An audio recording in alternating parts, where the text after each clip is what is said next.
বন্ধুরা চলে এসেছি আজকের গরম গরম মেনু নিয়ে। চলো দেখিয়ে দিই কী রান্না করেছি। সবার প্রথমে চলে এসেছি প্রতিদিনকার মতন গরম গরম ভাত নিয়ে। এই যে গরম ভাত তো থাকে, যেহেতু আমরা বাঙালি ভাত প্রেমী, ভাত তো আমাদের থাকতেই হবে।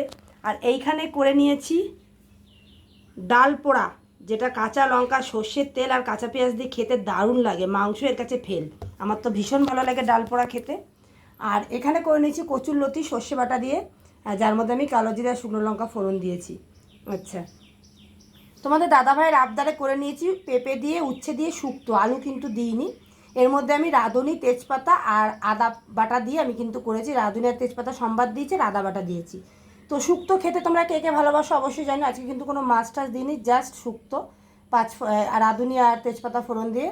আর এখানে করেছি পাঙাশ মাছের ঝোল, যার মধ্যে আমি দিয়েছি ওল, আর দিয়েছি বেগুন, আর দিয়েছি কাঁচকলা, জিরে আদা বাটা। আচ্ছা, লোকে বলে আদায় কাঁচকলায় নাকি খায় না, আমি কিন্তু আজকে আদা দিয়ে দিয়েছি এর মধ্যে, জানি না কী হবে। আদা বাটা, জিরে বাটা, টমেটো বাটা, ধনে পাতা দিয়ে কিন্তু আমি মাছের ঝোলটা করেছি, কাঁচা লঙ্কা দিয়ে। মাছের ঝোলটা আমি একটু লবণ টেস্ট করে দেখেছিলাম, এত টেস্ট হয়েছে তোমাদের কি বলবো। যেহেতু আমি আলু পছন্দ করি তাই আলু দিইনি। তো আজকের মেনুগুলো কেমন হয়েছে অবশ্যই কমেন্টে জানিও, আর কোন মেনুটা তোমাদের সবথেকে বেশি ভালো লাগলো সেটা কিন্তু জানাতে একদম ভুলবে না।